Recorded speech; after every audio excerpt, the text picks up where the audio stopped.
Doctors day का विशेष दिन है और आज हमारे साथ में यहाँ पे उसी प्रोफेशन से रिलेटेड लोग इकट्ठे हैं। राजस्थान के अंदर एक मोबाइल सर्जिकल यूनिट चला करती थी, गांव-गांव जाती थी, छोटी धाड़ियों में जाया करती थी, लोग अपना रजिस्ट्रेशन कराते थे, इलाज वहीं हो जाया करता था। उस यूनिट की खासियत ये थी कि इस यूनिट के अंदर ऑपरेशन तक की व्यवस्था होती थी। छोटे मोटे जो ऑपरेशन होते थे, जैसे कि मोतियाबिंद हो गया, आपके और कोई छोटा मोटा ऑपरेशन है तो वो वहीं पे हो जाया, बड़ी सर्जरी हो जाया करती थी। ठीक है साहब, समझ गया साहब। इस जो भी है वो सर्जरी हो जाती थी और सर्जरी के बाद में मरीज को वहीं से दवाई भी दे दी जाती थी। लेकिन ये यूनिट जो है 2019 में किन्हीं कारणों से इस यूनिट को बंद किया जा रहा है। सरकार इस मोबाइल सर्जिकल यूनिट का जो स्टाफ है उस स्टाफ को सैटेलाइट हॉस्पिटल्स में शिफ्ट कर रही है। सरकार का मानना है स्थायी इंफ्रास्ट्रक्चर मिलेगा, मरीज को एक परमानेंट अस्पताल मिलेगा, जाके इलाज करा सकता है। पर एक बड़ा सवाल जो खड़ा हो जाता है कि क्या हर छोटी गांव और धाणी में सैटेलाइट अस्पताल बनेगा, और अगर वो बनेगा तो उसको कितना समय लगेगा, और अगर समय लगेगा उस बीच में अगर कोई बीमार होगा तो वो कहाँ जाएगा तो इलाज कैसे होगा, इलाज नहीं होगा तो मरीज की स्थिति कैसी होगी। लेकिन ये सारे सवाल मैं नहीं उठा रहा हूँ, ये सारे सवाल राजस्थान मोबाइल यूनिट वाले जो कर्मचारी हैं, जो रिटायर हो गए, जो कर्मचारी नौकरी में हैं, वो तो सरकार के किसी भी फैसले पे सवाल नहीं उठाते हैं, लेकिन जो रिटायर हो गए उनको पीड़ा है। ये 1959 से ये यूनिट चल रही थी, लेकिन आज इनको बड़ी पीड़ा है कि इसको क्यों बंद किया जा रहा है। हो सकता है ये जो आप बुजुर्ग देख रहे हो, इनकी वजह से इन्हीं के परिवारों के लोग जो गांव धाड़ी में रहते होंगे उस ज़माने में, उनके भी इलाज हुए हों, तो वो मन के करीब वाली बात हो जाती है। तो इन्हीं से बात करते हैं, जानने का प्रयास करते हैं कि सरकार क्यों बंद कर रही है, क्या इसका हल हो सकता है, और आपकी क्या मांग है। किससे पूछूं साहब? इनसे। मैं लॉयंस क्लब लक्ष्मणगढ़ अलवर राजस्थान से हूँ। नाम बता दो सर केवल। मैं गोविंद खारवाल और करीब 30 साल से इस यूनिट से जुड़ा हुआ हूँ। हाँ। पहले पिताजी इस यूनिट से ऑपरेशन करवाते थे लोगों के। वो ध्यान है सर हमको, वो मोतियाबिंद के ऑपरेशन हुआ करते थे। नहीं, उसके अलावा भी इसमें मेजर ऑपरेशन होते थे। अच्छा। जो एक ऑपरेशन सरकारी अस्पताल में 40-50 हज़ार होता है, वो ऑपरेशन इसमें होते थे। ब्लड छड़ना, ताम, सोनोग्राफी, एक्सरे, ECG, टोटल बड़े मेजर ऑपरेशन जो एक गरीब के लिए मुहैया हॉस्पिटल में धक्का खाने के सिवाय कुछ नहीं, जो वहाँ पर होते थे। और इस तरह की भावना से करते थे लोग कि हमारी आत्मखुशी, वहाँ पर हर लोग आते थे, उनको गरीबों को इतना अच्छा इलाज मिलता है जिसके कोई। वो ठीक है सर, इसीलिए तो इतने साल चली। हाँ। है ना, लोग आज आप यहाँ खड़े हो, विरोध कर रहे हो बंद करने का, तो इसीलिए तो कर रहे हो, अच्छी थी। सवाल ये खड़ा होता है कि ये मोबाइल वैन उस ज़माने में कैसे आती थी किसी के पास में, मुझे बुलानी है मेरे गांव में तो कैसे आएगी? ये मोबाइल वैन अपना आप अपनी जगह देखती थी। 96 में हमारे आती कैसे थी? 96 में ये लोग अपने आप आए थे वहाँ जगह देखने। हाँ, अपने आप भी कैंप लगाते थे। और अगर मान लीजिए मेरे गाँव में 100 लोगों की आबादी है और हम 30-40 लोग परेशान हैं, तो हम बुलाएं तो बुलाने पे भी आती थी। ये लोग जहाँ पर जरूरत होती थी वहाँ पर जाते थे, बिना व्यवस्था करते थे। वहाँ इतनी व्यवस्था करते थे, अपनी व्यवस्था लेके आते थे, अपनी व्यवस्था। गांव के लोग मिलते थे, फिर अपना इनको सहयोग करते थे। हाँ। और इनकी आत्मा भी इतनी लगती थी उसमें। मतलब आज मैं हकीकत, जो मैं खुद हूँ, मैं ट्यूमर पेशेंट हूँ। 2007 में मेरे को ट्यूमर हुआ था। मैंने इन लोगों से निवेदन किया था, भाई अगर मेरी यादगार में कैंप करना, तो इन लोगों ने एक प्रतिज्ञा की थी कि अगर मान लो कोई बात होगी तो आपकी याद में कैंप करेंगे। तो इस तरह की भावना से और हम लोगों को खुशी होती है। आज मैं 5 साल से दुखी हूँ। आप कितने साल नौकरी की आपने? मैं नौकरी नहीं करता, मैं समाज सेवी हूँ। ठीक है। मेरे पिताजी भी समाज सेवी थे पहले, और मेरा पोता। अफसोस है कि ये मोबाइल यूनिट बंद नहीं होने। 100% चलना ही चाहिए, जिससे गरीब की आत्मा की हमको दुआ मिलती है और उस दुआ से हम जिंदा हैं। ठीक बात है सर। मोबाइल यूनिट बंद हो रही है, आपका क्या कहना है? मेरा तो कहना यही है, हम जोगणिया माता जी में कैंप लगाते थे। सन 78 से 2020 तक तो लगाया है, बाद में कोरोना के बाद में बंद कर दिया। उस एरिया में करीब 3 लाख मजदूर खानों में काम करने वाले हैं। और उन मजदूरों से मेरी व्यक्तिगत बात होती थी। वो कहते हैं हम तो यहीं जन्मते यहीं मर जाते हैं। कोई होता है तो जारा पूछ वगैरह कोई देने वाला हो, कर लिया, अदरवाइज मर जाते हैं। हमारे को कभी, हमने जब 19, ये कब की स्थिति है?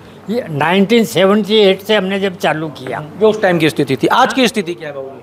आज की स्थिति भी यही है। आपके अच्छे अच्छे गाँवों में तो सब जगह आपके सैटेलाइट वगैरह दूसरी सुविधाएं हो गई, लेकिन उस जगह पे कोई सुविधा इसलिए नहीं है क्योंकि वो इतना ऐसा पीछे की तरफ होगा, पिछड़ा होगा। पिछड़ा नहीं, इतना मतलब ऐसा एरिया है जहाँ पे कोई सुविधा नहीं है। आज के डॉक्टर्स को हम भी जैसे बुलाते थे हॉस्पिटल में, तो जैसे चित्तौड़ से बुलाया, भीलवाड़ा से बुलाया, वो आकर के टाइम देखते थे कितने बजे। हम एक दिन में बड़े ऑपरेशन भी मोबाइल सर्जिकल में 150 तक किए हैं। 150 ऑपरेशन हो जाया करते थे सुबह। कितनी गाड़ियाँ? सुबह 6 बजे चालू कितनी होती थी गाड़ी? गाड़ी कितनी? एक क्या? सिंगल मोबाइल वैन 8-10 गाड़ियाँ। हाँ, कोई बात नहीं साहब, ये बता रहे हैं। नहीं, देखिए देखो, ये एस्टेब्लिशमेंट की बात तो 150 ऑपरेशन। मैं ये जानना चाह रहा हूँ कितनी गाड़ी थी? 4, 5, 6, 8? 8 टेबल बराबर लगती थी। तो आज आपको ये लगता है, राजस्थान की अगर हम बात करें, आपने पूरा जीवन राजस्थान को दिया है, आप एक NGO से भी रिलेटेड हो, राजस्थान की बात करें तो क्या राजस्थान के हर ग्राम पंचायत में, हर गाँव में, हर धानी में अस्पताल की सुविधा हो चुकी है क्या? जो सुविधा सरकार की तरफ से तो हो चुकी है। हाँ। लेकिन उन परिवारों के हिसाब से कुछ भी नहीं है, क्योंकि वहाँ जो मजदूर खानों में काम करते हैं, वहाँ पे कोई आज तक भी कोई हॉस्पिटल नहीं है।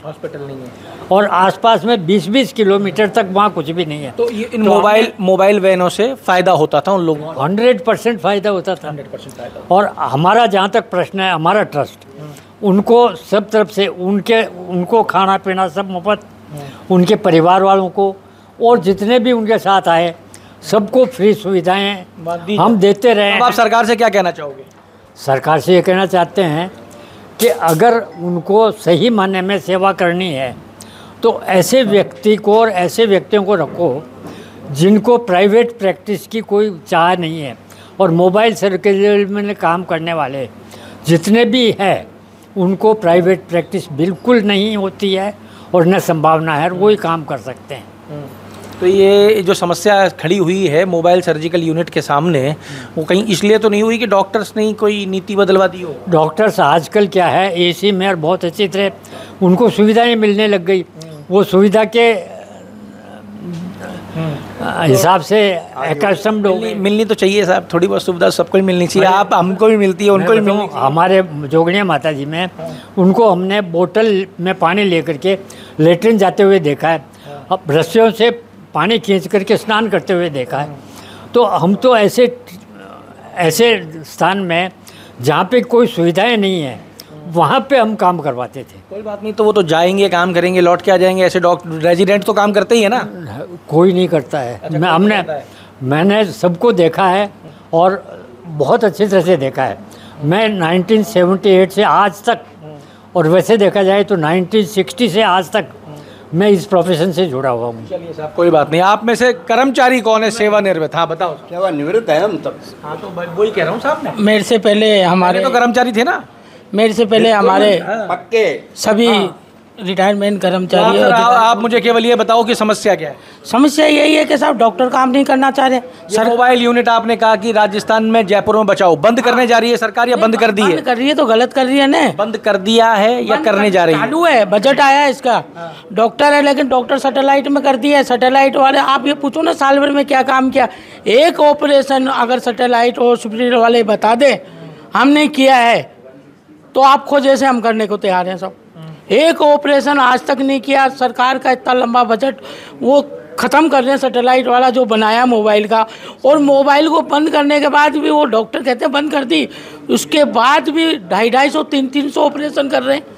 जयपुर में ही तो कर रहे हैं, ग्रामीण में अभी शाहपुरा में लगाते हैं, राव राजेंद्र सिंह जी लगाते हैं, भीलवाड़ा में लगाते हैं, हमारे सुराना साहब है जोगनिया माता में हर साल लगाते हैं। आपकी क्या मांग है? हमारी मांग यही है कि साहब इसको चालू हो जाए। कम से कम 25 गाड़ी होती है इस मोबाइल। टेंट लगाते थे, 110 पलंग एक टेंट के अंदर आते हैं। आपके सालाना बजट कितना आया इस बार? इसका सालाना बजट 4.5 करोड़ रुपए का। 4.5 करोड़ का बजट। तो 4.5 करोड़ रुपए में गाड़ियां तो आपके पास हैं ही। तो तनख्वाहें वो डॉक्टरों को मेडिकल बजट से मिलेंगी? टी बिल, तनख्वाह सब। लेकिन ये डॉक्टर है ना, ये काम करना नहीं चाहते, बाहर जाना ही नहीं चाहते। इनको तो यहाँ ऑपरेशन, यहाँ प्राइवेट में जाना है, एक ऑपरेशन करके आते हैं, 10,000 रुपये कमा के लाते हैं प्राइवेट से। क्या मिलता है वहाँ? क्या मिलता है वहाँ? तो रोटी खाओ जो हमारे सुराना साहब हमको दे देते थे, और क्या मिलता है इनको वहाँ? टीएडी मिलता है इनको। लेकिन वो पहले वाले अधिकारी डॉक्टर थे, वो तो काम करना चाहते थे, ये काम नहीं करना चाहते। इनके जाके देखो सैटेलाइट में एसी लगा लिए अपने प्राइवेट खर्चे से। गवर्नमेंट बिल्डिंग के अंदर सब डॉक्टरों ने अपने आराम के लिए एसी लगा रखे वहाँ। वो एसी इसीलिए तो लगा रखे कि बाहर नहीं जाना चाहते। वहाँ जाओ तो आप सर्जिकल यूनिट पे लौट के आते हैं। आपको क्या लगता है साहब? सरकार ये कहती है हमने ग्रामीण क्षेत्रों में सब जगह हॉस्पिटल PSC वगैरह खोल दी, लेकिन खोल दी उनके कागजों में खोल दी, लेकिन यदि हॉस्पिटल खोल दी तो वो डॉक्टर्स नहीं मिलेगा, या ऑपरेशन थिएटर मिलेगा, एक्सरे मशीन लगा दे रेडियोग्राफर नहीं मिलेगा, रेडियोग्राफर मिलेगा तो एक्सरे मशीन नहीं मिलेगी। कहने का मतलब यही है कि वहाँ कोई सुविधाओं के नाम से बिल्कुल नहीं है। जो डॉक्टर्स जो स्पेशलिस्ट है उनका तो बाहर ट्रांसफ़र कर दिया, और MBBS डॉक्टर्स को या इस सैटेलाइट में लगा दिया मोबाइल सर्जिकल, जबकि इस यूनिट में विशेषज्ञ चिकित्सक का होना बहुत ज़रूरी है। डायरेक्ट MBBS से लगा दिया, डायरेक्टर की जगह कम से कम एक कोई सीनियर वो होना चाहिए जो PG हो कम से कम। सरकार बंद नहीं कर रही है, सरकार को मिसगाइड किया गया है। नहीं, सरकार बंद कर मिसगाइड करो, यही लोग करेंगे जो काम नहीं करना चाहते। बाकी जो काम करना चाहते हैं मोबाइल सर्जिकल यूनिट की जिसने एक्टिविटी देखी है वो मोबाइल सर्जिकल यूनिट को कभी बंद करने की नहीं सोचेगा। फायदेमंद है आपके हिसाब से चालू रहने? 100% फायदेमंद है। कभी सोचेगा नहीं कि मोबाइल सर्जिकल जिसने देखी है, और ये सेक्रेटरीट में बैठ करके या कुछ भी कर दो। ठीक बात है। आपका नाम? मोहनलाल शर्मा मेरा नाम है। हाँ जी। अब हमें सुनिए, मेरा नाम राम साहेब ब्रह्मभट्ट है। और क्या लगता है आपको कि क्यों जरूरी है ये? जरूरी इसलिए है कि पहली बात तो राजस्थान के 8.5 करोड़ जनता की उम्मीद है कि मोबाइल आएगी। मोबाइल वो कुआं है जो प्यासे के पास जाता है। ठीक बात। और वो जिंदगी आज समस्या क्या है? आज समस्या क्या है? आज समस्या ये है कि परिवर्तन हमेशा प्रगति की ओर जाता है।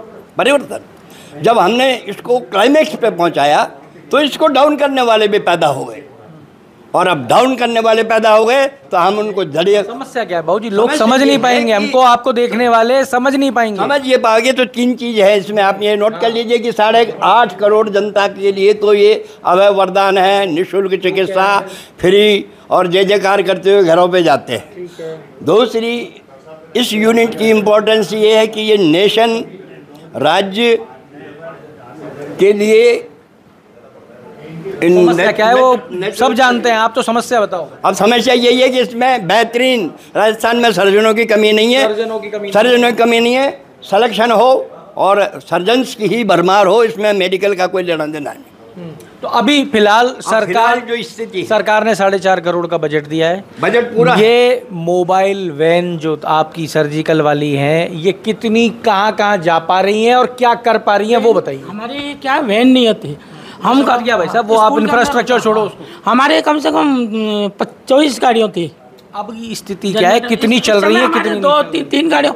डायरेक्टर ऐसा आ गया जो कराची से वो करके आया, वही MBB अभी MOE है, वो क्या जाने, वो सारी गाड़ियों को रिटर्न भेज रहा जमा कराने के लिए।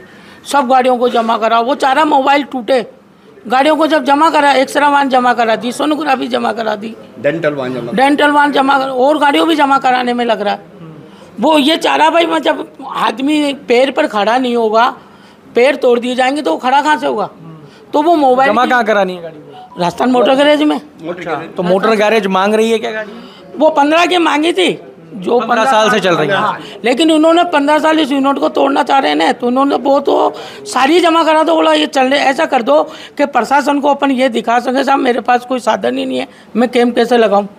तो कैंप तो जब 1956 में ये चली थी, जब BL कंसल साहब थे, उन्होंने एक तांगे गाड़ी के अंदर ले जाके बैलगाड़ी में ऑपरेशन किया था अपना यहाँ कालवाड़ के आगे गाँव में। तो वो एक जब तो इतने साल चली है। देखिए साहब, ऐसा है कि यहाँ पे कश्मकश है, सरकार और अधिकारी जो हैं वो शायद सरकार के पास में सही कम्युनिकेशन नहीं पहुँचा पा रहे। इनसे बातचीत करके जो मेरे समझ में आया वो ये कि एक मोबाइल सर्जिकल यूनिट हुआ करती थी, गांव-गांव जाती थी, लोगों के काम आती थी, इलाज करती थी। आज लोगों का और अधिकारियों का मानना है कि हर गांव में अस्पताल है तो इन यूनिट्स की आवश्यकता नहीं। अब अस्पताल कितने ऑपरेशनल हैं, अस्पतालों की स्थिति क्या है, अस्पतालों में बिजली है या नहीं है, एक्सरे होता है कि नहीं होता है, ऑपरेशन हो पाएगा कि नहीं हो पाएगा, ये स्थिति क्या है, ये वहाँ जाके ही आप और हम तय कर सकते हैं। पर ये मोबाइल सर्जिकल यूनिट लोगों के लिए कहीं ना कहीं एक संजीवनी का काम करती थी। ये मोबाइल सर्जिकल यूनिट क्लब्स के साथ, लॉयंस क्लब, रोटरी क्लब के साथ में जुड़ी हुआ करती थी। ये कैंप लगाया करते थे और लोगों का फ़ायदा मिलता था निःशुल्क। भामाशाह इसके अंदर अपना योगदान देते थे। पर आज इनकी बातों से कहीं ना कहीं ऐसा महसूस हो रहा है कि ये मोबाइल सर्जिकल यूनिट्स आज भी नज़र आती हैं, पर शायद इन मोबाइल सर्जिकल यूनिट्स पे राजनीतिक रंग जो है वो चढ़ गया है। राजनीतिक रंग इसलिए चढ़ गया है क्योंकि चुनाव के आसपास ये मोबाइल वैन्स को बुलाकर लोगों के इलाज की बात की जाती है, लेकिन उसके बाद में ये वैन्स गायब हो जाती हैं। तो कहीं उस रंग के चलते इनको ख़त्म तो नहीं किया जा रहा है। सरकार को संज्ञान लेना होगा, मुख्यमंत्री को संज्ञान लेना होगा। मुख्यमंत्री को आज डॉक्टर्स डे के ऊपर उन मरीजों का भी ध्यान रखना होगा जो इन डॉक्टर्स के साथ में जुड़े हुए हैं, क्योंकि मुख्यमंत्री के ऊपर पूरे प्रदेश की जिम्मेवारी है और प्रदेश की जनता हसरत भरी नज़रों से मुख्यमंत्री को देख रही है। अगर आप ये वीडियो YouTube पर देख रहे हैं तो हमारे चैनल को सब्सक्राइब करें और बेल आइकन को दबाना ना भूलें। अगर आप Facebook पर ये वीडियो देख रहे हैं तो हमारे पेज को लाइक करें।